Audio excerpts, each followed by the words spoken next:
Your body secretes a molecule to your brain that's giving you hope. Anxiety is an overload of energy that has no outlet. Feels like a tremendous amount of energy that has nowhere to go. How have you noticed the confidence of a man improve as their physique improves? Oh, it's inevitable. If we want raw and utter confidence, it boils down to self-love and self-value. How do you think people get past, like, sometimes you get to a certain point where you're going and you start to kind of plateau a little bit. How do you get past that plateauing? Common for human beings to seek comfort. Like, when do you think it's appropriate to push through discomfort? And when is a pain like a signal that maybe we should stop? Our physical health might be the biggest thing holding our lives back, and most people don't even realize it. We sit for work, we eat fast food, we don't exercise regularly, we're tired, sore, foggy, and stressed, and we've normalized it. Whether or not you call it an epidemic, it's clear that poor physical health is quietly hurting how we think, how we feel, how we show up at work, and how we show up at home. Today's guest is Jonathan Lewis, a certified physical trainer and nutrition expert who helps people cut through the noise around fitness and nutrition to focus on what really works in real life. If you've ever felt stuck, sluggish, or frustrated doing all the right things, this conversation is for you. Hey, really quick, thanks so much for listening. The purpose of this podcast is to help people understand that they have the ability to choose the direction of their life, whether that be business, finance, relationships, health, any of that. I believe that this podcast will give you the tools to take the right steps, but we need your help. Please be sure to like, to comment, to subscribe. It helps us to bring on more guests and continue to get better. Thank you so much. Thanks so much for coming. Yeah, you're welcome. Yes, I'm excited about this one. I know there's a lot for me to learn personally here. So the first off, I want to just kind of get right into it. I want to talk a little bit about how, the physical health directly impacts mental health. I saw this quote, I think it was Sean Whalen, but I can't remember. And he said, if you're a man and you're sad or depressed, get jacked first. What do you think about?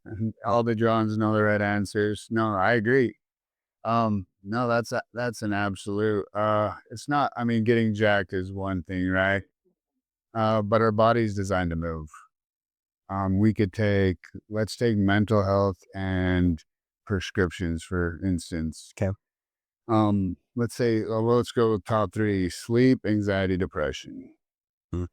So if we go just weight training, so when in the actual protein synthesis that your muscles go through when you're weight training, they're just finding that it secretes I wouldn't call it a hormone, but it's secreting.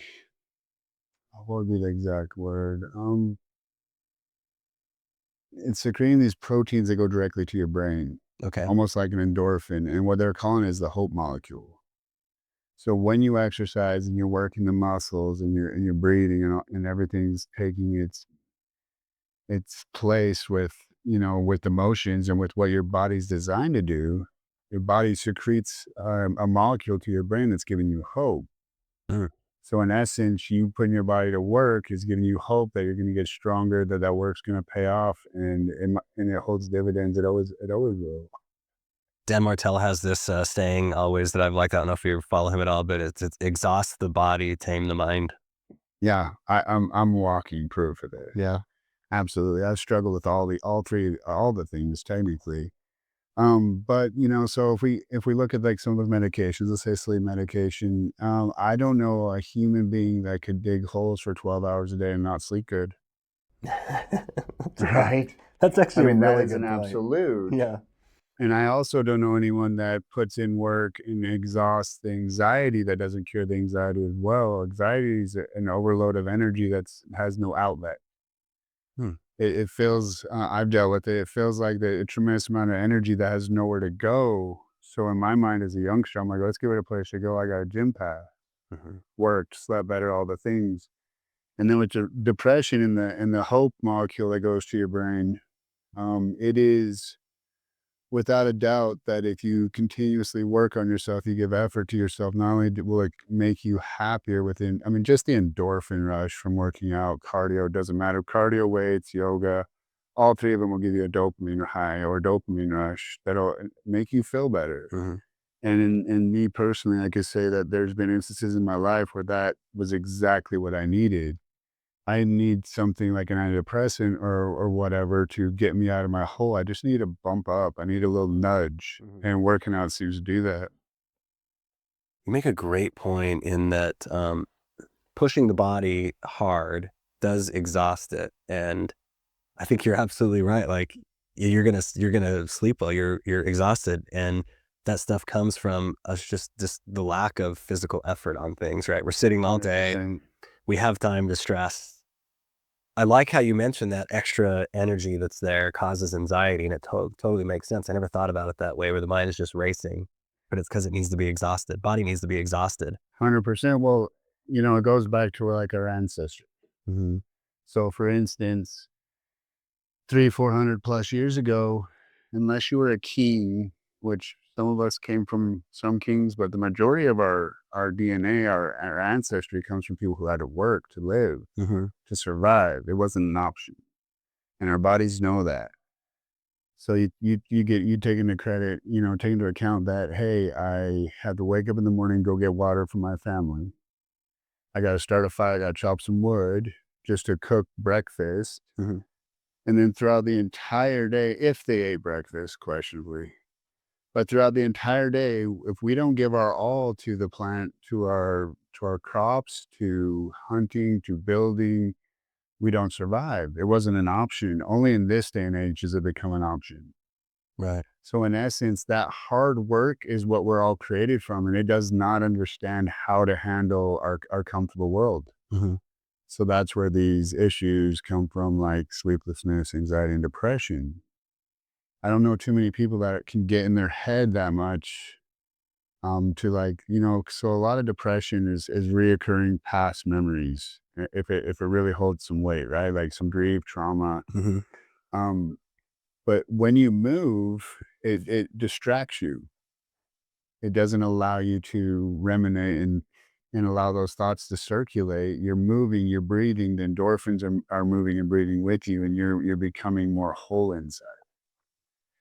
And so when I look at the body most, I try to base everything off of where we came from. Our bodies are not from this world that was created. Even though I love it, it's comfortable. We drive a car, all these things, but we can go from knee issue to back issue to the array of mental issues to almost all physical issues. They all come to one. The pinnacle for the answer comes to one thing, and it's move. Mm-hmm. Like if you ever had a sore joint, like playing baseball, right? Like the rotator cuff just does not agree with throwing a ball, but we warm up and eventually we start to throw the ball harder and it doesn't hurt. Our bodies need that push. They need the extra movement, and the comfort of our lives don't agree with it. And we're trying to fight it with every other way than to walk or face it, which We're is spending all this moving. time to not have to move and not have to push through things, not have to struggle, and then that's causing us to have more issues on the other end. 100%. Yeah. It really is. How you talked about that with the anxiety, like that just definitely made something click for a lot of the people that I think of that are experiencing that. So spiritual stuff's hard to talk about with some people, right? Yeah. But for me, I thought that I had actually, I misplaced my anxiety with energy that wasn't a physical energy because I tried to cure it in the gym. Yeah. And it would keep reoccurring. What I found out is that I just had to process this deeper energy. It's spiritual. That if my spiritual energy is flowing, I had no problems. Like, I don't know, it's kind of weird. Yeah. I heard I was an 11. My dad's like, "You're an 11." And I'm like, "What's an 11?" He's like, "Life path number." I'm like, "What is that?" He's also, I think it's a good thing. So I read it and it said there's energy cruising through me all day long, like all the time. Oh, And I'm yeah. like, "What?" But as soon as I heard it, I connected to it. And I don't think I've had anxiety since, like at all. Wow. I just carry a lot of fire in this guy. So it was really cool just to understand that. How have you just talking about the correlation between physical health and mental health? How have you noticed the confidence of a man improve as their physique improves? Oh, it's inevitable. I mean, really, if we want raw and utter confidence, it boils down to self-love and self-value. Um, Insecurities arise when we start to care about what other people think because we're not sure inside of how we really feel about ourselves. So as you improve your physical health and you're starting to like get more lean, and even like let's take it a step underneath the like getting jacked and lean, it's that I'm showing up for myself X amount of times a week, Mm-hmm. and I'm committing to myself to move forward. Just that without the muscle, without the lean is going to build your confidence because it's showing you that you can do hard things. Right. And that's a big piece of it for a man. So being male, I would say that the hardest feeling for a man is inadequacy. Mm, Bottom that makes line, sense. That could make you feel a lot of those things emotionally if you don't feel like, one, we're kind of designed and wired to be able to go and hunt and save people and stuff like that. And I can see that if we feel like we don't have the physical ability to do any of that, it could kind of mess with us. completely. Yeah. It, it's just interesting to, we live in a world that's so hard because to build an intrinsic value of confidence, I don't know how to do it other than to do hard things. And I think that's what's odd about being 40 is in our 40s, we kind of weave through who we were like born into, the environments we were created in, all these different things. And it took about 40 years. This play on life is different than we're born to think it is or we're raised to, Mhm. right? Like, cause like me, I believe like in my 20s, I'm gonna get super successful, get all these different degrees, get my head on straight, get in my career path. At 30, I'm gonna raise a family. At 40, I'm gonna be balling and I'm gonna have all these toys and all these things. But my young mind can gravitate the span of how fast or slow we develop. Mm. And it took me, and it's very common. Like I believe a male's professional prime is in between there for like 45 to 55 years of age. And I think it's exactly that reason. It takes a long time for us to develop and mature or get to know ourselves enough to find the purpose worth being passionate for. Mm. And so with that, like, in this time, like I would say I went through a midlife crisis at 40. I would actually.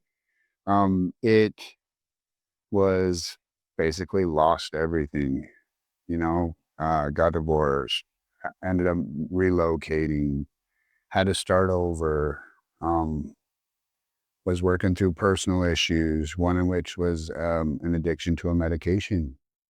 And so coming here, I'm like, oh my gosh, I'm 40, I'm single, I have to start all the way over. Like, how's this gonna go? And in that struggle, I was able to get curious, like what parts am I missing? Because I really want to succeed. It's not like a am I gonna succeed? No, I'm gonna be a successful human being, Yeah. whether that's put in money, prestige, hopefully more than anything, it's in the hearts of men. It's in doing good works and deeds. That's Mhm. what drives me. But in reality, it's just, I had to get curious. Like, where did I miss? What part of how I'm thinking, or what errors did I make, or why am I not there yet? Right? And that curiosity led me to everything. But in the curiosity, one thing I stuck to that I knew worked no matter what was physical health. Was, hey, I don't know where to go. I'm not the almighty, all knowing Jonathan. Mhm. I'm just as human as anyone else. But I know for certain from facing hardship as a kid and doing and using the gym as like a coping strategy that the gym was where I needed to start. So being single in your 40s, you think, man, I just missed the whole time frame. I missed that whole lapse of time where I could, basically I missed my prime. And now I'm going to be an old boy, and I'm going to turn gray and all these things are going to happen. And I was worried about it. Yeah. But in reality, it's like, no, we know one thing's for certain: getting into the gym, working on me, building my body, uh, and really doing that intimate work. So the intimate work in the gym changed everything. Mm. And it wasn't just that; it didn't just prove to me that I can do hard things or that, hey, you can build muscle or anything. But it was really along the lines of, I know this. It was really along the lines of intimacy. There's a personal intimacy that you get with your breath, whether it be running, yoga, weights, hiking, all of it, that you actually get to connect with yourself. And it's in our breath. I don't know, mental health and some of these things we're talking about, but the concept of breathing needs to be emphasized a little bit more for the human being. Because if you ever noticed when you're emotionally overwhelmed, if you were to be aware enough, you notice that your breathing is very shallow. Yeah. And that's oftentimes why people say, take a deep breath, you're gonna be okay. They pat you, you know. Yeah. But the reality, it is true. If you're processing anything human, it's through breath. Mhm.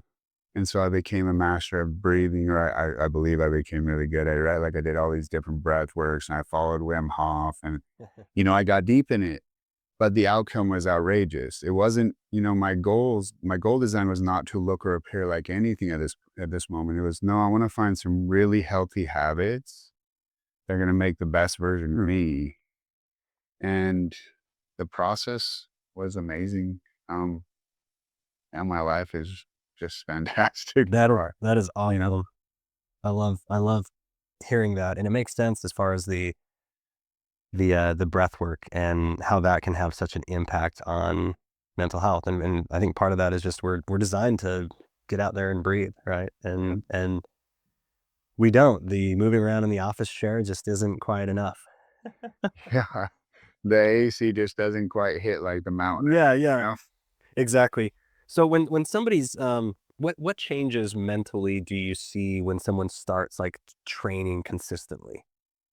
Do you start to see, some improvements in their overall like self-confidence and everything pretty quickly, or how does that play out? So I'm very aware of my clients, super aware. I don't know what it is, but I care enough, honestly, to be so aware of their behavior so I could check in on them and kind of like be a good friend, right? Mhm. And it's funny. So you get a person coming in, they're ready to go, they're gung ho. It's just like New Year's coming up.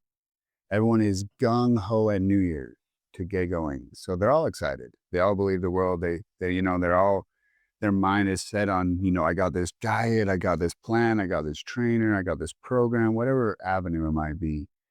They all come in super excited. Mhm. And then we get about 2 or 3 weeks in, and in that time, they realize what effort is required. Mm. It's harder to manage my food than most people thought. It's waning to go through and work out, and go through all this plus life, plus kids, plus work, right? And so every client will hit a wall. And when they hit the wall, the most important thing I can do is set standards and expectations for them, Mhm. realistic ones. Like you get all this publicity through social media, the media in general, on how fast someone lost weight. This miracle pill, this miracle diet, all these different things. Well, the reality is this, if you want something short term, focus on your diet. If you want something short term, um, take those pills, whatever they might be. You try the fat burning pills, whatnot. But if you want something long term, get to a place where you can fall in love with the process. Mm. It's not about the result. We never arrive. I don't think we ever arrive. Like when we get money, we want more. When we get to a certain health, we want more. It's no, let me find a way to make my 24 hours mine and really capitalize on it. Yep. And when I did that, it was okay. Well, I trained all sorts of people in my life. I trained one quadriplegic friend of mine, and it was the experience of him that made me beyond grateful for my body. Mm. It was the idea that I couldn't imagine living like you. Right. Like how hard, like my heart went out to goes out to him still. Like I love him to death. And it was in those moments that I'm like, okay, well, like, you know, I found that I am extremely grateful for my ability. Absurdly. So it's like, hey, in my daily routine, in my 24 hours, I'm going to move and I'm going to show my gratitude through working it. And then in that process, I'm going to breathe. I feel like in the previous years of my life that I missed out on something connected to my breath. And the funny thing is you move, you breathe really well. You process things like stress, emotion, grief, Mhm. common challenges for us. But it was when I found the process and really dove in and made it my 24 hours. And then I did it on repeat and I stuck to the discipline. No one says you have to show up perfect. perfection is a fantasy. It's, hey, I tricked myself actually. So I went to the gym. When I started this, I went to the gym 1,279 days in a row before I took a break. And in that, um, I didn't say that I had to do some miraculous workout or some extraordinary, strenuous exercise. The way I trick myself is I'm walking in the gym, I got to check in, I got to walk on that treadmill for 20 minutes. If after the 20 minutes is over, I don't want to work out anymore, I'm good. There's no requirement. It was just, hey, show up for yourself today. Sometimes showing up is the majority of the battle there. But what's crazy is there's magic in that 20 minutes. I'd walk up the stairs and I mean, even working out like 10 days in a row can feel strenuous at times. But when I got to certain lengths in that, like walking up the stairs to get to the treadmill hurt. Everything ached. I'm like, what is this? Like, is this 40s? Or am I, just trying to figure it out. But I get on that treadmill and I get some good music and I start to get my positive self-talk and different mantras I say to myself together. And in that 20 minutes, even when I felt creaky, hurt, I didn't have it in me, I don't got it, I don't have what it takes today. In that 20 minutes, something flipped. And I can't tell you what it was. It was also, no, I'll do a little bit of weights. Okay, well, today is supposed to be chest day or back day or whatever. I get into it. And then in the middle of the next 20 minutes, I got motivated. I'm like, no, we're going to get it. We're going to make today a really good day. Almost like that little bit of that 20-minute walk or whatever is just kind of a reset of the mind. Yeah. Well, honestly, it was probably getting me to breathe and be intimate with myself long enough to restructure the values that I hold for my day and for myself. Right. It was able to like reconfigure for me my priorities. And truth be told, my priorities for me mainly, I have to be a big deal to me. I have to come first. Yep. Without me, I had triplet daughters. Oh, wow. So without me, those triplet daughters don't have a dad. Well, okay, well, there's a big piece of motivation. So I use that, but all said and done, it's love. And it sounds crazy, but the love I want to give stems from inside of me. And I don't get to give it out if I don't exist. And I don't just want to be, there's no shame in just being a dad that sits by the side or watches their kids do things, but that's not me. I'm the type of dad, it's like my girls say, hey, dad, let's go snowboarding, or hey, I got this crazy idea to go do like paragliding or parasailing or whatever it might be. I just want to be involved. I want to experience life with them. I think that's the part too why the physical health is so important, because there's a lot of people who their kids might be running up to them and saying, hey, dad, I want to go on this hike, or I want to go paragliding, or I want to go do whatever. And they don't have the physical ability to go do it and create those memories with the kids. Yeah. And there's no shame in it, right? Like, hey, you show up for your kids, you show up to their ball games, you're showing up as a parent. That's awesome. There's no discredit there. It's just that for me, it's like, hey, well, what else is there? Like when my daughters are young, I noticed like all they want me to do is be in the room. And raising triplets was no mere feat. Like it was incredible. But what I noticed is they just want to have time around me. So when they were really young, we want daddy in the room, we want to be playing. Like mostly they'd come play with me for a second, but then they just go to their own fun with each other. Right. But they just wanted me to be present. But as they got older, I started to realize, well, to be present, I might have to be able to like hold my own because I don't stay young forever. And it was in that like, I don't want to be like the norm. Like, honestly, like I'm not trying to get to 70 years old and be on medications to feel good. For sure. I want to be able to like live it up because like life's hard enough, but like what motivates me in life is fun. And so it's like, now I'm just going to pride myself to be fun. Like I'm a big giant 4-year-old kid still, I am. And I love it. There's no shame in it. Like my kids love it.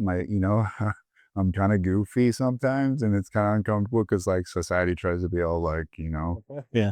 But at the same time, whatever, this is my life. And it's been, the motivation to be that guy has done a lot, not just for me, but for the people around me. It's contagious. Yeah. Everyone wants to live. They want to be a part of the buzz. They like that energy, that vibe, right? And I'm addicted to it too. I want to not only be a part of it, but I want to be it. I don't want it to quit. I don't want that party to end. Right? Yeah. Yeah. You want to maintain this physical health. I mean, it's for as long as you can, as many years as you can. Yeah. Yeah. One thing, like, what do you say to people who truly believe that they can't change their body, like no matter what they do? I'd ask them why, you know, and normally it's, I've tried X, Y, and Z, which are short-term focuses. Like I tried this diet and I tried P90X and I took Ozempic and, and it's just that, well, I guess it might be a hard conversation, not hard, but just a more difficult conversation because they get it more intimate, but it's like, are you ready to do the work? Like they're avoiding the real work. Yeah, well, let's face it. You can eat good for X amount of time. What happens when you quit? Yeah. Is there any sustaining change? No, you're only as good as you only look as good as you eat. Nothing. Kind of reminds me of all the diets, people, specifically keto. I know a lot of people did keto and they drop all this weight, and then once they get off it, they gain it all back and then some. Yeah. And so it's just like it's yo-yo effect. And oftentimes people are eating way less calories to cut weight. But a lot of people are under the assumption that if I eat less, I lose fat. And that's not the case. So your metabolism is sustained by your muscle mass. And this is really important, actually. Okay. Your metabolism. So like if you want to have a higher metabolism, like, oh, I wish I had metabolism like that guy. Okay, build more muscle. Because a pound of muscle resting at night burns 50 calories of fat. So we'll go into this. So body fat can only be burned in two ways. Okay. With oxygen, so aerobic activity, and it's generally, or it is designed to restore muscle tissue while you sleep at night. That is the purpose of body fat. So if you're holding excess amounts of fat, your body's holding it to repair muscle tissue. But the problem is people don't move enough. So how do you tear muscle tissue without moving? Impossible. So that's why not needed, just sits there.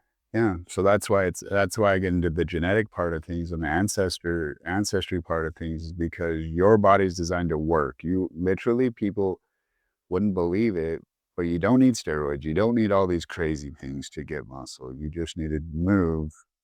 And if we go, let's say without any training knowledge, we just say, okay, what did the ancestor do? What am I composed of? My DNA is composed of what they were about. What were they about? Hard work. Okay, look at it. I mean, if you were to do exactly what they did, I'm sure you'd kill it too. If you were to go pick up a 5-gallon bucket and haul it a mile to a house, switching hands, packing it over your shoulder, all these different things. What that work did is it confused the body and it could never adapt.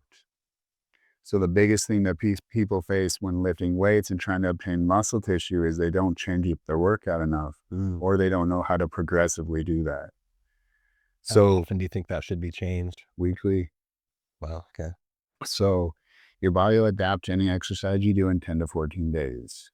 Now, that doesn't mean I have to have this crazy Instagram reel change of things where I'm swinging from like a ring and doing leg lifts or whatever. What it means, so it has a lot to do with the nervous system. So you have progressive overload. Progressive overload is taking a lower weight at a high rep range and then increasing your weight to decrease your rep range through sets of exercise. Okay. So basically, for instance, we do a real basic one would be 20, a rep set of 20, 15, 10, and 5. Okay. So my weights at 20 reps is lighter than my weights at 15, which the weight at 15 reps is lighter than my weights at 10, and and so on and so forth. And to really do progressive overload correctly, you wouldn't just progressive overload the same weights over and over. It wouldn't add more stress to muscle. What you do is week 1, I start with 100 pounds. Well, week 2, I'm going to try to do 105, 110 to start it. So where my 100 went to 120 for me to do my 15 reps, my 110 would go to 130. And I progressively increase that weight through the rep ranges I'm trying to hit. Okay. And Arnold Schwarzenegger, he's one of my first heroes. He just is. John Wayne is up there, especially after that quote. I like him even more. But he says that the magic happens in the 2 reps you couldn't do Mhm. because that's putting enough stress in the body to change. Like you've got to go almost right there to the limits of the body in order to really get the growth. Absolutely. And that doesn't mean you have to do crazy exercise. Like technically what I do is I teach my clientele to move slower and more powerfully. Because the majority of my clientele, they're not young athletes. Like Okay. shout out to my buddy Jory at Prolific. He trains the young I bucks. think Jory. Yeah, Jory trained me for a while. Jory's the best. Uh-huh. So Jory trains the younger athletics. So they're doing more explosive movements and mobility and core activity, but a really more power-based and strength-based training for the core and athletic ability. Okay. Where for me, I get into more of a very slow, controlled, powerful movement. Okay. So teaching people cueing people how to engage particular muscles through particular parts of their body to do the movement just perfect and core active, Hmm. but controlled and slow. Because the amount of control it takes and the amount of um, basically the amount of muscles that we engage all at once innervates the body and the nervous system to change. And at our age, we're not looking to we're not running backs in we're not playing football. Yeah. I want to be able to function, do whatever I want, but I want to get there safely. Right. Injury becomes a bigger deal as we get older. We get injured easier. Hormones drop, our growth hormone drops, we don't repair as well. So we start to feel it. So mobility, flexibility, and strength will always be an issue. And so with that, I just tailor it differently. Um, So with progressive overload, just to speak on that a little bit, because I like what you said that it's really about those last 2 reps, right, or whatever. So are you saying that when we go to the gym, you see the guys and they're like they'll do 10 reps, 10, boom, done, right, and it wasn't really that hard for them, so they're really not doing much work Maintaining muscle, maintaining. Okay, not growing. they're not growing. No, You've got to like you've got to push it to the limit. yeah, well, you got to confuse the body. Okay. So, core active training always, and that's a whole other discussion, but I train only through core active movement. But the idea is so let me give you a really great example. Let's say we're doing a bicep curl Hmm. and I'm just curling like this, looking at you. You wouldn't believe it, but to confuse a body, all I'd have to do is go like this, change my peripheral vision and come back. Altering the nervous system through a motion like that will incorporate change. Wow. So it's not just the muscles themselves. So progressive overload is just strictly, we're looking at the muscle. How do I build strength? How do I change it? Progressive overload stresses the muscle enough to grow. It forces the muscle to grow. But then the nervous system is huge. So there's stability work, which I also see Jory do tons with athletes. So whether you're young or old, you should always be doing stability work. And the reason we do it is it's not only challenging the supporting tissues to help the primary movers. So like if the knee wobbles, like putting you on an unstable surface and getting you to wobble a bit. But what it's really doing is it's affecting the nervous system. Oh, okay. It's telling your brain, no, we need to adapt. We want to survive. We have to alter, change, grow. So it's pretty That cool. makes sense. 'Cause I think it was Jory who had me do, there was a workout with squats, but you're on I can't think of what it's called, but it's like Half the medicine ball, but it's on the half of it. possible. Is that what it's called? Bosa ball? I need to get one of those for home. But it was sitting on that and then or standing on that and kind of doing some squats while moving the weight around. I was Yes. doing some of that. So that challenge, not only Movement did it fingers down. challenge your core and all the stabilizers of the joint you're working, but mostly it's challenging your brain. Mm, And this guy's in control. I like that. I like that. How do you think people get past, like, sometimes you get to a certain point where you're going and you start to kind of plateau a little bit? How do you get past that plateauing? Switch it up. Right. Same exact thing. Yep. It's common for human beings to seek comfort. Okay. If you really want to change, you're gonna have to get uncomfortable. So like we could look at any avenue of health and fitness. Deep down, I think we know what we have to do all the time. Like say I'm going to eat something. I know if it's going to help or it's going to contribute or take from my goals or my health. Okay. Same thing in the gym. When we get in a plateau, let's just take a real honest look at what you're doing. And if we were to really take an honest look at what we're doing, you would know that, yeah, I kind of am doing the same thing and it got easy, but I like it. Okay, that could be. It would end up that way. So it's like, okay, so like there's so much information today, right? Like across all platforms, everything. It's about being aware.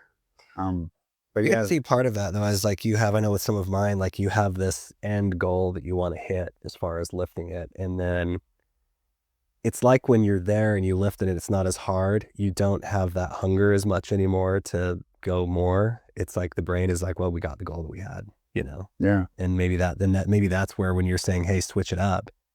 If we switch it up, now we have something new and we've got a new goal towards, and it's kind of reset. Like that makes sense to me. yeah, That's kind of what you're saying. yeah.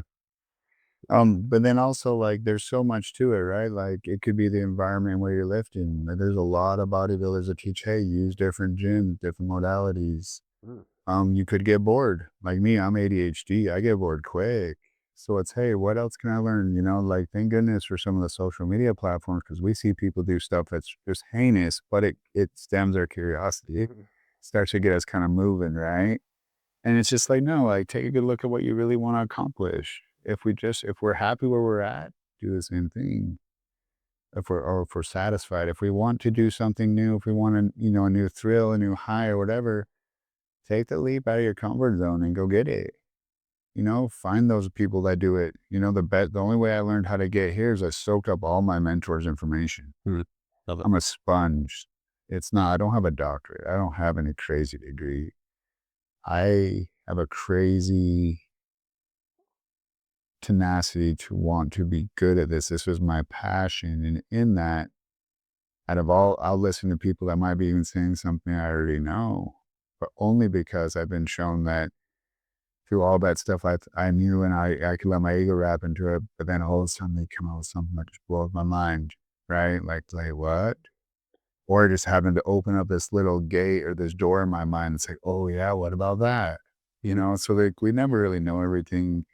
Life's a journey anyway. Like just stay curious and be willing to get out of your comfort zone. That's the name of the game. It's I'm a lot like you in the sense of like I can't go heavy in a squat. I have herniated discs. I've squatted tons and tons of weight, but I don't want to lose the ability. So I had to I had to gently walk myself through where my like peak weight is for me to be able to squat without hurting and compressing my spine. And then after that, I didn't like to deadlift. I hated it. But in that, I'm like, well, what can my body do deadlifting? Because I need to work on my legs. I know that these compound motions are using like 250 plus muscles in the movement. And how important and how well they alter me. So then I got into the deadlift. Come to find out, I'm really good at deadlifting, So it's just, That didn't bother no, deadlifting doesn't bug it at all. I can go as heavy as I want. Being 6'2" bugs it. Because 6'2" deadlifting is a little different. The bar way down there, Yeah. But at the same time, I just want to I like the way I look and everything. But again, my goal wasn't to look or do anything. It was, I'm going to find I'm going to find the type of hard that fits. I'm going to find the discomfort that fits me just right. And it happened to be the weights. How important is proper form for those types of weights? 100 Like if you have that injury or something like that in the past, and if you have proper form now, can you still do it? Or once you have that injury, does it still kind of affect you forever? So in the beginning, if I did it, it hurt. In the beginning, I herniated disc snowboarding when I was 31. I got debilitated so bad, in fact, I couldn't roll over in bed from my front to my back. I could not without help. Like I was in like a world of hurt. That's what took me to the doctors, MRIs. I got injections in my spine, and then they're like pain management. That's how I got hooked on pain medication. Wow. Literally, there was no other option, and I know better than just go get cut open and hope for the best in surgery. That's not wise. Yeah. But the way out was it's about program progression. There's progressions to develop the internal core, the inner and the muscles closest to the spine before we start going out, just to move correctly. Okay. And so I've been trained to know how to develop. So like if you have hurt knees or back, you need to develop more of your glutes. Glutes are huge. Mm. Our booty is supposed to pick up things off the floor, not your low back muscles. Our glutes also are what support our knees in a squat to make sure our knees aren't going way past our toe and putting all that extra force in the front of our knee. Okay. It's how the glutes are a major pinnacle of the body's movement because they allow the body to move correctly. Okay. And then it was just, then it's a lot of fascia release. It's a lot of flexibility. It's, taking a look at what's difference between me and a 7-year-old. Well, they're flexible. Mm-hmm. Their joints don't move like this. They flow and they're fluid. Mm-hmm. And so to understand that's like, hey, well, if I want to move like that, why don't I just reverse and try to get back to that first? Okay. So there's this whole progression through building my core, my flexibility, and then a lot of tinkering, a lot of conscious tinkering. So when I'm doing a squat for the first time, I didn't just jump up to I didn't just put on a couple 100 pounds and give it a go. I've been able to squat far more than that. It was, okay, let's just try the movement without any weight, see how I do, and look at myself in the mirror, have someone look in the mirror and see how I look if I'm pushing over. Professionals help in this department always. Yeah. Yeah. And we're trained on how to watch people's movement to see what needs to be released, what needs to be activated, what needs to grow more, develop more, all these different things. But then from that movement, then let's slowly progress, because a lot of people don't realize, like, if you have a serious injury and you just go straight into a movement and you're like, oh, I did like 10 times, it didn't even hurt. That doesn't mean you didn't get hurt, and it's not going to cause your nervous system to spasm. Mm. So it's just taking my time. But again, fall in love more with the process in your 24 hours.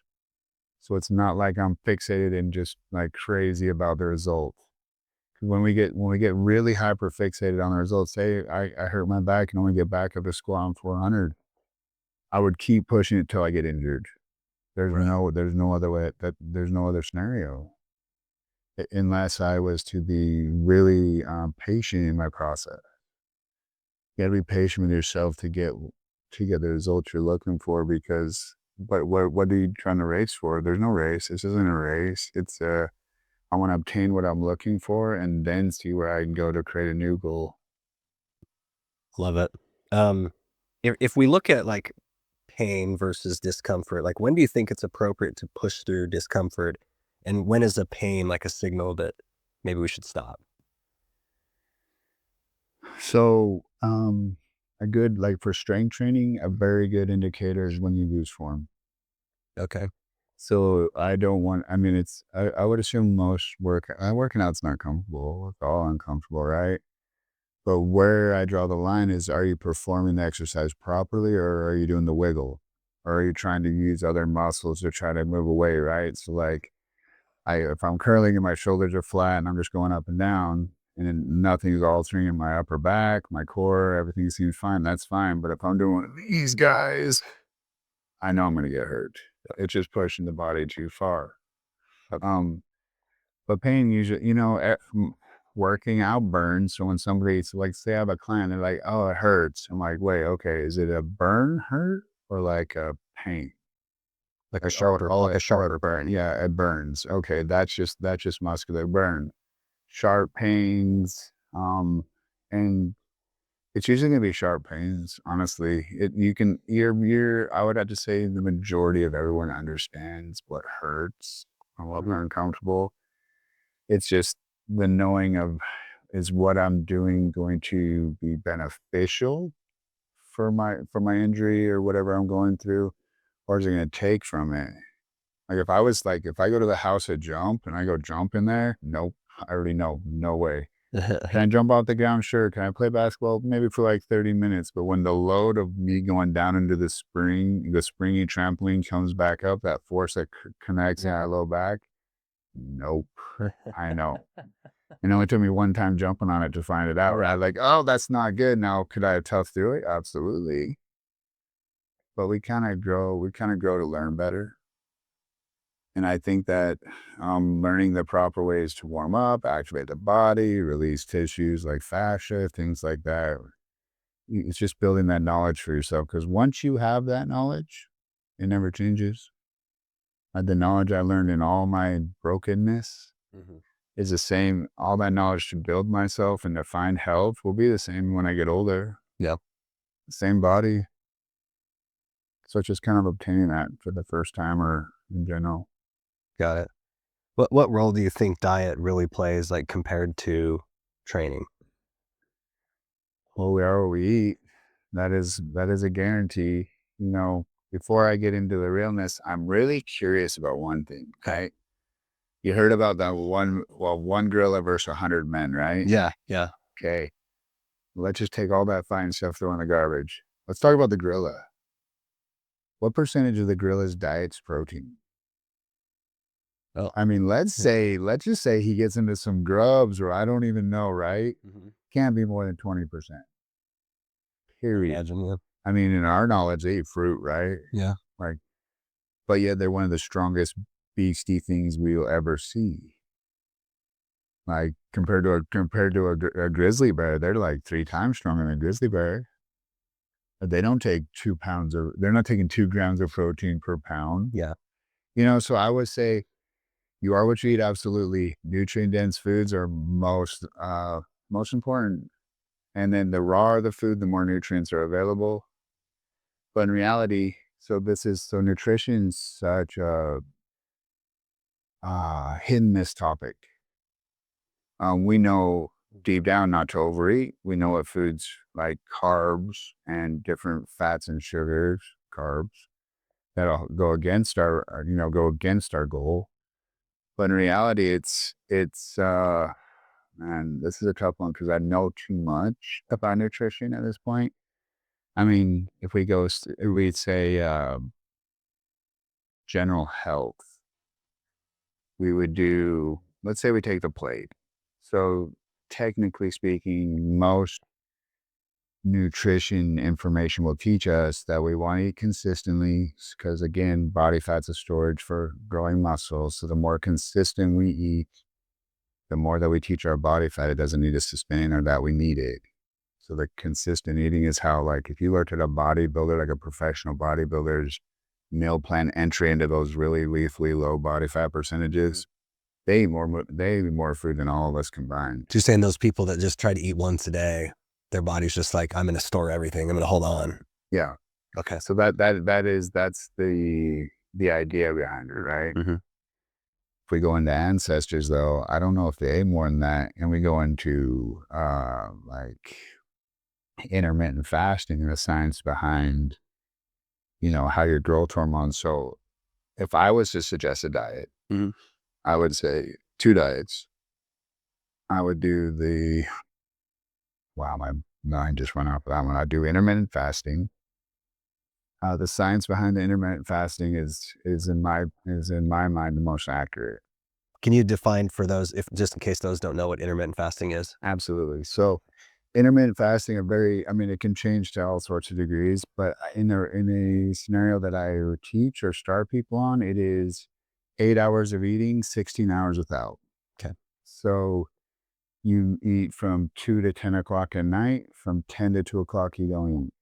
And in that time that you don't eat, what I want people to understand or at least be aware of is when we fall asleep, when we go into those different levels of sleep, like REM and different things, they're repairing levels. Your growth hormones come up, your sex hormones come up, your body's in a repair mode, we'll say. Mm-hmm. Now, as you go through, that's how your muscle tissues built or repaired. And then we hit breakfast in the morning. So as long as we don't really technically taking carbs, but I would just keep it completely fasted. As long as we don't eat again, that same repair structure with the hormones and all the good things that are happening to us continues until 2 o'clock. And then at 2 o'clock, if you really wanted to master it, you'd start with, well, someone's bias. So I would start with carbohydrates and then I would end with proteins and fats. So my body's really clean before I go to sleep. Okay. Meaning like, hey, you crave foods and you're doing an intermittent fasting diet, suggestively wake up, go through your day till 2 o'clock. At 2 o'clock, I'd hit heavy carbs. I make sure my protein source in there, but I get all the carbs I desire. One thing I would like to say is that if you're craving carbohydrates at night, that is a telltale sign that your body is being underfed. That is the sign. So if you're not eating enough and you're craving carbohydrates at night, you need to ideally take in those carbohydrates earlier so you're not craving them as much. But then also, if your body's running off of more carbohydrates, my opinion is like if you have really high carbohydrate, gosh, why can't I think of the word? Cravings. It's because you're not moving enough. See, when you start to exercise and break down muscle tissue, your cravings will change. And so there's just a lot of different awarenesses that go through, but that's the way it works. Okay. So yeah, intermittent fasting would be the diet that I think holds the most benefit. And then beyond that, gosh, I keep wanting to think Plato. It's Before we move on, Yeah. you mentioned that at night the body goes through kind of that repair phase. And then if we don't start eating till 2, that repair phase will kind of continue on for a little Absolutely. bit. Why is that? Your body will stay in that phase until you take in a carbohydrate. You take in an alternate. Is it just with the body and the energy that it takes for it to process food and do all that, like that stops Yeah, but it? well, there's something in your brain that activates and says, "Oh, we're switching into your decision mode." Or how would I put this? You take in a carbohydrate, and what that does is it shuts off. It shuts off or turns off the repair cycle, and then you Okay. go in because you're sustaining your own energy at that point Okay. because you ate it. Mm-hmm. That makes sense. Yes. Okay. Um. So the second diet, you're like, there's another one. Yeah. that Gosh. they- Why can't I think of it? on the intermittent fasting, just really, really quick here, because I know some people are like, don't eat at night. And then others are like, yeah, you should eat at night. And I've noticed for me personally, like if I don't eat later on, I just don't sleep. So if I get something in, a little bit before bed, some kind of snack, then I sleep a little bit better. But Yeah. do you have any thoughts on eating late? So me, I eat anything I want all the time. And I like a snack before bed. I sleep better too. I get like the warm carb fuzzies and gone, right? So really, if you wanted, so nutrition's a hard topic, and not a hard topic, but to me, it's kind of a sensitive topic because let's say you're working the body sufficiently. And then let's say on something we haven't discussed is you create the best filter out of your body, meaning you created a healthy gut, your intake of water, you're just pushing everything in that you take in out of you. I believe at that point you will achieve your success in just a matter of time. Mm-hmm. I mean, so realistic results. So this can be said, if you're a male, realistic muscle growth is 1 pound in 4 weeks. And it's 1.5% to 2% of body fat loss a month. That's average. That's statistics. Female is half a pound, or no, it's 1 pound of muscle in 6 weeks, and 1 to 1.5%. Okay. Meaning that's what you can gain or lose. Okay. Yeah, that's just realistic. So if you're in the middle of your fitness journey, your health journey, and you want to know how you're doing, compare yourself to those numbers. Those numbers will stick, meaning they're not short-term loss or short-term results, right? So could you lose more? Yeah. Can you gain more muscle than that? If you do illegal things, I'm sure, right? But the idea is that you want to have something. So like if it came off quick, it's going to come back quick. If it came off slow, come back slow. The focus should be, so if you're just getting into health and fitness or health in general, you want to make sure that you can sustain a weight training workout. So like walking is the best. I don't suggest someone go run, do anything crazy. Technically speaking, with cardio, I suggest that people, if you have the ability to figure out your aerobic base, it's a really low heart rate level. Okay. So what it represents is it's actually a perfect heart, basically measurement in the heart rate where you can teach your body to burn fat at a higher heart rate. So where you're close to where your VO2 max is. But what it is it's very mild. For me, it's walking at it's like a mild walk with a little incline. It's nothing. Mhm. But I can guarantee that I'm burning all fat in that exercise. So there's a huge misconception between runners and walkers and all that, right? So if you see someone running on the road and they're doing like a pretty good jog, what would you believe they're burning, fat or muscle? I would believe fat. Yeah, that's common. That's like the common belief. Absolutely. But if their heart rate is above their anaerobic threshold, where we convert from using oxygen to food and muscle, they're not actually burning fat at all. What they did is the heart rate's gone above the ability for the mitochondria, what we're densening in the aerobic base training, the mild walk. Their heart rate's going above its ability to process fat, and they're getting into an anaerobic threshold. We're going beyond anaerobic threshold, which anaerobic, you're going to burn muscle. So if people want to lose a ton of weight without emphasis on fat or muscle, running works great. But if we start to lose the key, the key, the key component to our metabolism, which is muscle, you can be assured that when you quit running or when you stop doing that crazy diet or whatever, that we're going to grow more. Because when we undereat, it takes more muscle. Mm. When we run too hard and push too hard without any end, we burn off our muscle. So there's a much smarter way to do it. So my suggestion is warm up. If you have like postural warm ups and core activating warm ups, that's ideal. Warm up and then do weights so that we can utilize our blood sugar so that when we go do our mild walk, we're targeting fat better and kind of know where your heart ranges are. Are you doing the walk after the workout? Yes. Okay. Yeah. Right after, or does it matter? Ideally right after. Okay. Because your body's kind of been primed for the pump of that. Okay. At that point, you burn through all your blood sugar, your muscles are full of blood and oxygen, and it's just a really good time to burn off body fat. A more effective way to do cardio than that would be a HIIT training, where you stay at that low, mild walk. So, a simple way to look at it's like if you're doing cardio and you can't have a conversation like you and I are, Mm-hmm. odds are you're burning muscle. You're going too hard. You should be able to communicate.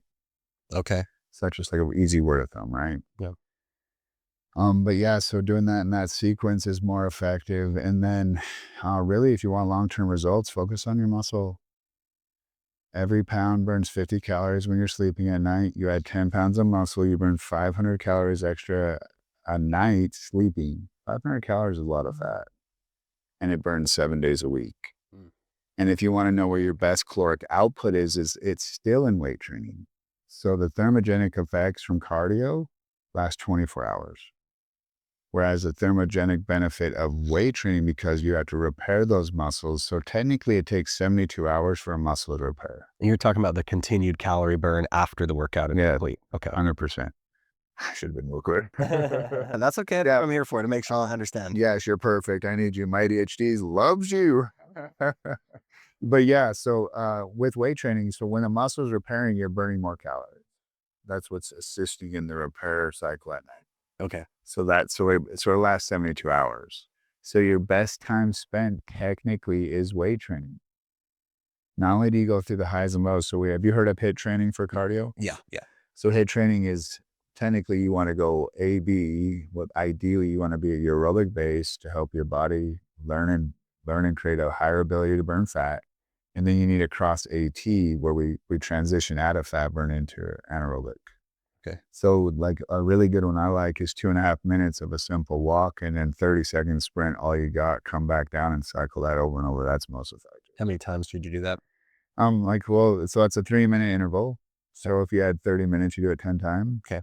But again, perfection isn't needed. And I want the public to know that perfection isn't needed. It's just effort and consistency. Show up for yourself. That's what we want, you know? Speaking of that, what do you think, what matters more when it comes to consistency? I mean, is it training intensity, volume, or consistency? Let's start with consistency. Number one, not every day we feel great, but the consistent effort is what teaches your body to change. volume in a workout is super incredible for growing.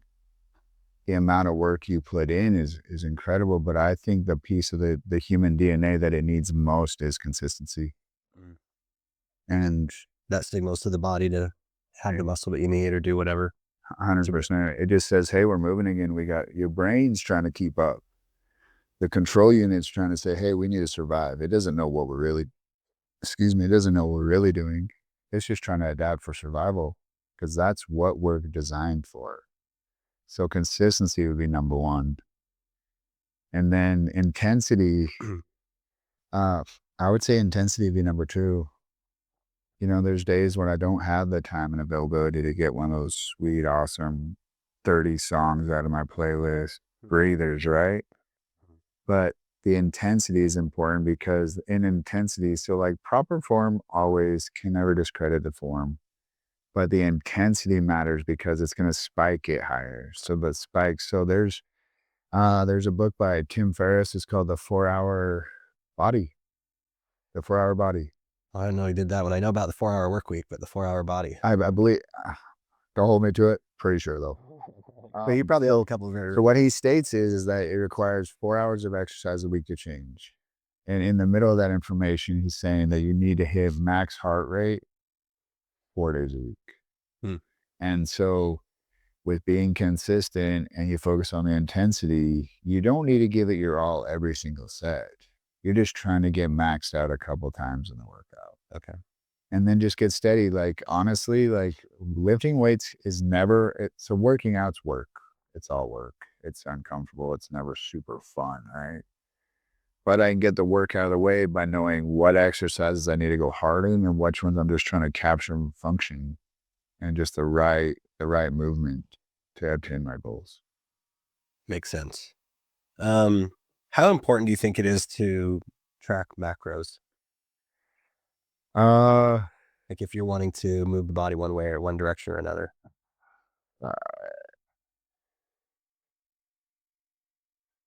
your goal would have to be aesthetic. It would have to be aesthetic to really want to count those. Okay. Because say I want to run a marathon, I know I run better ladder, but you're not gonna run that good, depleted. Right. And they know that. Yeah. It's Like like carb load the day before, right? it's like Michael Phelps. Michael Phelps eating like 6,000 plus calories a day. He wasn't doing it to obtain or look a certain way. He was making sure that all his macros were fulfilled because every part of the macronutrition has a value. Your proteins, muscle, your carbohydrates are energy, and your fats are function. And so it's important to get an even kill of all those and to have those, but like really there's better sources than others, right? So like, You talk about better sources of whether it be protein or carbs or yeah, okay. 100%. And, so like lean proteins over fatty proteins. Such as Lean protein would be, number one would be chicken, fish, all the white meats are your leanest proteins. Okay. And then carbs, a good way to distinguish the carbs is white and brown carbs. White carbs are a simple carb. They're high in sugar. Complex carbs are brown. So if I got a bunch of potatoes in front of me, I pick the sweet ones. Okay. Because they're orange for enough, right? Yeah. But they're not white. Okay. Usually they're starchier. The whiter they are, the more carbs. Right. Brown rice. Yes. Okay. Noodles, everything. If you go pasta, go whole grain. Okay. And then fats, geez, the healthy fats like avocado, nuts, all the omega-3s like fish oils, chia seeds, insane good for you. Knowing and I still can't remember the diet that I've. It's so crazy. I got like Plateau, and I know I'm so close. Anyway, I think I know the one you're talking about. It starts with a P, right? Maybe carrot. it is crazy. Basically, the diet is, and It's basically what we ate. If you can't kill it, and if you can't pick it off a bush or a tree, you don't get to eat it. And I don't know what. Paleo? Paleo. I was saying Plato. Paleo. There he is. Gosh. Good pick. Hey, solid pickup. Yeah, paleo. So Paleo. things that are natural to the earth, your body understands. Our body doesn't. That kind of makes the most sense, really, because that's probably the type of diet that as humans we've eaten for the vast majority of time. That's what your DNA is composed of. And that's the hardest challenge we have today is that food back then healed us. Like it was like medicine, dude. Like it was nutrient dense, super loaded with everything, vitamin B, mag, all of it. And then, and it's not, it's kind of weird because like, hey, we have like 8 times the people on Earth, and no wonder like we had to mass produce food to feed the planet. I understand it. But yeah, they had the best of foods, and your body understands what that is. Your DNA already knows what steak is. It already knows the food. It really knows what fish is. It really knows what rice is. It understands these things. But then that's why the paleo diet's so powerful, is because then you get into processed foods. Your body doesn't understand a lot of the processed foods. It's really only been the last 150 years or so that we've eaten all this other food. Agreed. You know, And the thing that I always wonder is well, okay, so it's full of stuff that our body doesn't understand. So is so we're gaining weight from it. I mean, that seems to be a consensus, right? yeah. But are we gaining weight from it as a food source, or is it literally just giving us like, is it just satiating us? Is it just making us feel full and leaving us empty so we're storing fat? Because both would do that. Mm. I mean, obviously you wouldn't starve, but there's a reason why our bodies are storing more. I'd like to believe it's because we're not moving, like we're genetically okay I with think food. obesity is like at its highest level ever. Absolutely. I was blown away. Like a couple of years ago, someone told me, like it was when Ozempic came out. Like, yeah, the diabetic, percentage of diabetes in America was like at like, I think they said 60%. Mm. And I'm really read up on it. It's kind of, I should look into some of that. I get busy with people. I'm in people's lives. It's hard for me to get into that. Yeah, it's kind of my work, but that's crazy. That hurt my feelings. It's like, wait, like what's happening? And I say the simple answer is move, but some of them don't feel like they can, or that they lack, the spin of everything just made us feel like these diagnoses are real and that there's no way out. And if you want a way out, I will co-sign this to the day I die. Get your body breathing. Anxiety, depression, sleeplessness. Mm. You have low hormones. Go see what those muscles are full of. Go give your body a reason to have its hormone back. Mm. You build it, you push it, your body's gonna grow. One thing like a lot of society doesn't know that I'm not afraid to share is I actually got a hereditary disease called gout. Okay. Gout is a kidney disease that plays off of proteins. So certain proteins like red meat, pig, and seafood they cause my body can't digest them or I can't process them. So where everyone else's body kicks out this stuff called uric acid, my kidneys for some reason have a dysfunction. So it sits resin. It kind of just like it just floats in my body, and that acid causes these flare-ups that are so painful. Mm. Like my foot would hurt forever. I haven't had it in a long time, but I've had it enough to know how painful it truly is. The craziest thing about my journey, and this is why I'm kind of like all over the place with nutrition guy, right? Because it's really hard for me to give it. Like, I know what works for people. I know what works for the majority of humans, but I'm a guy that can't take in over 110 grams of protein a day. And they don't look like me. You would think that I'm on like 2 grams per pound, and I'm like No. really, and I'm like really pushing it, right? But that's not the case. I can't handle it. If I had to learn how to, I had to really break some of the belief systems in me that protein is how I was sustaining this muscle, and it wasn't. Like yeah, I continue to grow like everyone else. I can't take in that much protein. I don't take a lot of protein shakes ever. Like if I do, it's because I'm starving. Yeah. So is it just moving then, or It's your DNA. okay? So let's just say, there's a lot of this is theory. A lot of what we're talking about, how muscles develop, a lot of this isn't factually proven. It's theory. Like I don't think any scientists really understand how we develop, like how we truly build muscle. Like, is it from our nervous system getting triggered enough to grow because of the changes? Is it because we put enough stress and we microscopically tear? There's a lot of theories, but the realness is that the realest place, I can't even get into that because I'm like, well, it just drives my ADHD crazy because I'm a wide guy. I want to understand it, right? So what I did is I took it way back and says, no, those guys back then, 300-400 years ago, 1,000 years ago, did they get to eat all the time? Did they? Yeah. Odds are no. Yeah. Odds are they to work all day, just bring dinner home for the family. They ate once a day. That's why I kind of think intermittent fasting is more realistic. Do they get this perfect macro combo? Mm. I don't think so. Not always. Definitely not enough. I would have to assume no. Like, I think that would like, you would crave it. And I think like societies Like went maybe they after it. didn't get enough meat because it just depends on what they killed. Yeah, maybe all they got's rice. Maybe all they got's bread. I mean, there's low protein value, but there's not a pound per, it's not a gram per pound of body weight. Yeah. But if we look back, like, I know there's no photographs of this, right? But ancient civilizations, they weren't, all the men weren't skinny. They're big, they're muscular. And I believe that there's something in our DNA that gets triggered when we move.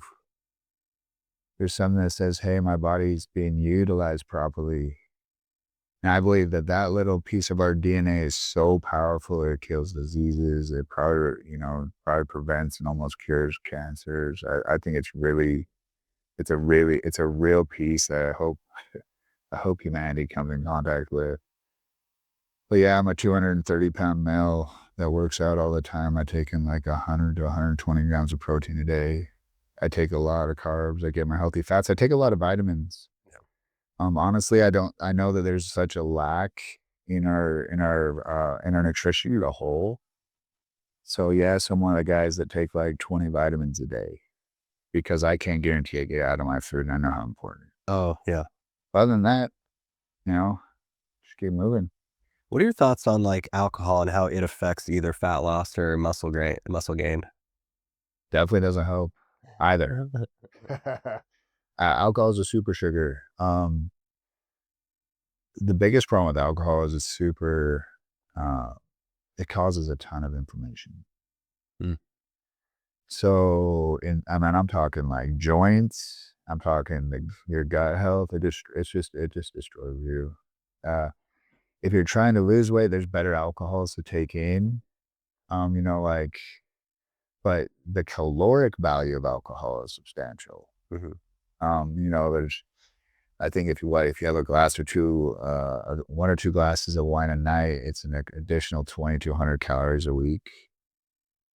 Probably, I think it's 140, 150 calories per glass. So that's 300. So Yeah, so 2 a night would be 2,100 calories.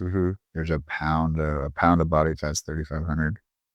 Well, So it doesn't help. and then you have those other drinks that are the fancy martinis or whatever, and those could have Oh yeah, sugary drinks, not guaranteed. probably 500 in those, right? And you're like, hey, let's have 6 of those. And then let's take into account. So let's say you do drink often. So a big problem we talked about was diabetes. Yeah. Spikes of our insulin. So insulin's like the driver that basically transports everything into all your cells, muscles included. So say you want your testosterone, your hormones to hit muscles, proteins to hit muscles. Well, it's insulin that actually does it. And when you spike your insulin over time, so whether it be carbohydrates, say it's like, it's cocoa pebbles or it's alcohol, if you continuously keep spiking your insulin, your body adapts to it. It's called insulin tolerance. Okay. And if you get insulin tolerant, like if you become insulin tolerant or intolerant and your body adapts to it, it's a huge red flag. Because what's happening is you're getting closer to diabetes where your body's become completely intolerant of insulin. Meaning it's just not going to be susceptible for it or to it. So ways to combat that. So omega-3s, fish oil, so omega-3s, we can't talk enough about omega-3s. Omega-3s increase cellular integrity of every single cell of your body, every piece of it. The healthy fats are really, really good for you. One way to combat insulin tolerance is to take an omega-3 20 to 30 minutes before your main meals, so breakfast, lunch, and dinner. And what that does when you take it in before you eat, like that 20 to 30 minutes before, it allows your pancreas to create a chemical called glucagon. And glucagon's job is to pull down the insulin levels naturally. So when you do that over time, it starts to lower your insulin levels so that you become less tolerant and your body isn't going to fight against it or basically adapt so it doesn't use it anymore. Was this just like one of the fish oil supplements or so, just Yeah. 30 minutes before the meal? Yep, 30 minutes before. And then the benefits with inflammation are outstanding with that stuff.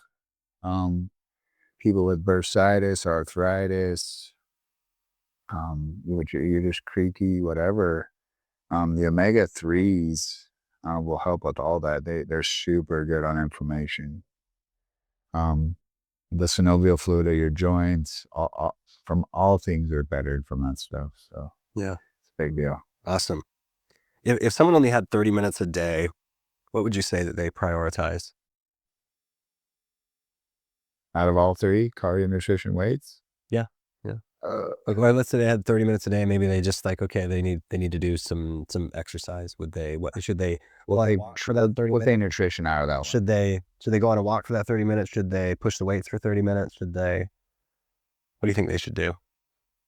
Does it depend on what their current fitness level is? Ooh, 30 minutes. I would say mix it up. If I like, let's say we had very limited time, very limited knowledge, I'd figure out an upper body and a lower body routine twice a week. Or, well, 7 days, let's say 4 days a week. So out of 7 days, 4 days a week, you alternate upper, lower. And then in between each of those 4 days, you have some rest time for the muscles to recuperate. I do 30 minutes of a HIIT training. Okay. Where in 30 minutes, we go through 10 revolutions of the 2.5 minutes per mild walk, I like the that. 30-second sprint. That would work good. I like that. Okay, that's good. Where can people go to learn more? Maybe they want to work with you out in this area. Where can they go to find you? Right here. This little guy. Okay, Well, is there a website? Yeah, I believe it's prolificperformance.com. Okay. You can reach .net? .net. Okay, Kara's gonna bring it up here for us. Prolificperformance.net. Yeah, this is our beautiful home. You know, the coolest thing I about don't know that you were with Jory. Oh I yeah. don't know why. And Okay, you want to hear a cool story? It's prolific and all that when he was doing that. So I had no idea. And then when you mentioned his name. Let me tell you how me and Jory met. It is awesome. Okay. So I've been in fitness my whole life. I'm 23 years old. I'm the personal training manager at the American Fort Gold's gym in Utah. Mhm. And I have a whole team, whatever. But all of a sudden I see this little black kid running through the gym. And he's not running, but he's in the gym, right? He's like a member. I'm like, whoa, like you're young, you know, and Jory's got energy, you know. And so I end up meeting him, and then one day I see him like working at it, and I just like there's something about Jory. And today I understand, like he's a brother, man. Like he is like one of my bestest friends. But one day I'm just like, nope, I'm gonna teach this kid how to get it. And so for like literally, I show him the rope for like a year, like probably a year and a half, 2 years. Okay. Just like chiming in, no, do it like this, do it like that. No, hold it like this. Let me show you something better. Like I walked him through it, right? So then you know, we end up living lives. We go do our own thing. I go have triplets or whatever, right? And then I come back here to St. George and I'm like seeing online, like Jory's got his own gym. Jory literally is like killing it. I need a place to train. And so I go see Jory. Jory's like, of course, brother. Like, come on, I got you forever, you know? But the coolest thing is that I forgot about that story. And Jory was, you know, Jory's cool enough to come and be like, John, none of this would exist without you. That's awesome. He's like, and you know, it's mind altering actually to think like the kind, like, cause I'm just like, I just don't know. I love what I do and I love people and Jory's super lovable. But that kind gesture has changed how many lives? That's awesome. Like it's the coolest 360 or the coolest full circle that I've experienced. It took 20 years, Yeah. which is like, wait, what? Like that's a real thing. Like I was anticipating like, oh, it'll be a couple years for me to get like my karma right. But the 20-year return to Jory has been nothing but great. Like the thing that I love about Prolific is like no joke, we care more. We Yeah. do. Like I said, I'm super aware with what's going on with all my clients. Like I watch behavior. Like I'm kind of a behavior specialist. But yeah, I watch. We get to work with people that are driven. He works with youngsters the same age as he was when I met him, right? And it's just that's the most heartwarming thing ever. Is to think like, wow, like I always kind of thought like, yeah, I'm just being a good person and just being kind, but you never know who will quite take it to heart. Yeah. And now he trains tons of like young athletes out of here, professional athletes even. Like it's a beautiful thing there. I love this one. Yeah, we're quite the family. So I think I trained with him for about 6 months or so. And I remember when I first started, and after the first 2 workouts, I was like, Jory, I'm stronger than I look. Like, you push me a little bit more. And then he was like, oh, I can push you. I was like, yes, I want to be pushed. And then he started picking. And then I liked that. Like, I don't know if he was a little nervous at first. Like, I don't know how hard I'm going to push him or what, but I was like, no, like, I want to be like, if you got to yell at me, yell at me. Like, if I need that, like, do it. Like, yeah, I want to be hard. Like, you got what you're looking for in that. No, I did. Yeah, I did. And then and then it was awesome. And I've seen him around a couple of times here and there, but it's yeah, a sensitive thing walking people into that process because you got to learn them all the way through, right? Like, I'm sure when they first start, you can't like, hey, I'm going to make it so you can't walk tomorrow. They'll be like, I'm not coming back. yeah, you wouldn't believe what a lot of trainers do. They'll just get you going, and if you can handle it, all the more power to you. But there's a very intelligent and a different way to do things. Maybe it's got to maybe like the typical is to or kind of ramp up a little bit, like start it a little easier and then just kind of 100%. slowly progressed into the, Yeah. So more intense. yeah, the very first stage is like stability and foundation work, like trying to find symmetry between the limbs, left and right, front and back, develop the internal core, develop the hips, try to manipulate the posture and the spine positioning. And then when we get you like dialed in, then it's gun ho. But it really is it's still all individualized. Yeah. It's all dependent on what you guys are seeking. But Are you looking to kind of see like where the person's at and kind of what areas they need to improve on and then just kind of creating the program based on those particular areas, like what absolutely. they need to strengthen? Yeah, 100%. Our programs are always catered to your goals Mm-hmm. and who you are, but there's a total method to the madness. There really is. And it's good to be able to be educated enough and really experienced enough to be able to like set that bar and standard so that people can understand it. It's just like, I'm not just like, no, we're not there yet. Like we're not smug. Yeah. I'm like, no, like we got to develop more strength in your hips or your glutes for you to be able to do this. And there's all sorts of different things you could do to test people to see where you're at. So like, uh, there's I don't have this certification, but there's the strength and conditioning coach. It requires like a college degree. But in that material, because I read a lot of it, it says like in order to jump, so like take a client through jumping exercise, explosive jumping, you need to be able to squat your body weight 10 times, free weight squat. Hmm. Most people don't know that. And it's good to understand that though, because a large portion of our clients are my age plus, and we don't just want to get them in there doing burpees and jumping around. Right. It wouldn't work. I mean, so yeah, there definitely is a way better approach to it. But yeah, we take all things into account.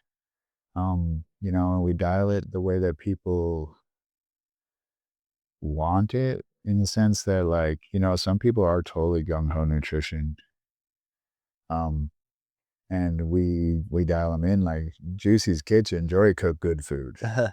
He does. I've seen some of that. I was wondering what he was doing because I saw him cook some. Man, you get a brisket off of Jory's Traeger and you'd be like, dude, why aren't you like on DoorDash? I need you on call. It's seriously that good. But yeah, it's different for everybody. The majority of my clients we'll do measurements every like 2 to 4 weeks. Mhm. But to be real with you, I give them my nutrition plan. It's got all this like specifics on it, good fats, bad fats, eating frequency, Hmm. the internal optimization for gut health, minerals, vitamins, all that stuff. And then water intake, of course. But usually at that point, we don't have a lot of conversation about nutrition. And as long as they're seeing results on the measurements, I don't talk to them about it Yeah. because it's kind of stressful for some people. I notice um, with their output increasing and building muscle and getting their hormones to drive again. It's a lot. So like if you don't move, your hormone base is not what it's capable of. Like bigger muscles like the quads, different things, they promote a lot of internal hormone production. Mm. And then you get your body to it like so you get your body to an anabolic phase when you switch up your workout repeatedly. It's like you're literally teaching your body to grow by always keeping it calculating what it needs to do to adapt. Okay. So yeah, have a good time down there. People get tons of results. Love it. So prolific. Come back in. You got to come back in. And I haven't been to this place because when I went with Jory, it was I can't remember. It was one of the gyms. I can't remember what it is now. It's been it's It was been probably some. 5 or 6 years ago. Oh, Probably it could have been Boston, but I think it was maybe wasn't Boston, so it must have been Summit. yeah Summit. But it's been a while. Yeah, So that's where I work out. I love Summit. yeah, Yeah. awesome. All right. Well, thanks so much for coming on and sharing all of this with us. Like it was fascinating, and I've learned a lot, and hopefully our listeners have learned a lot too. So it was great, and you made the chair look small, but it's a real chair. It's a real chair. But anyways, I appreciate you for coming on and sharing this. Hey, it was a pleasure. Thank you for reeling in my ADHD. Yeah. I got a lot. Overthinker, highly, I'm intelligent, and no, but it's really cool. Yeah. I like pulling this stuff out because it seems like there's just so much scattered information. It's just good to kind of hear the real nuts and bolts of it. Yeah. Even though they're kind of like, well, you could do this or that, but everyone's different. Yep. So yeah, thank you. Awesome. Appreciate it.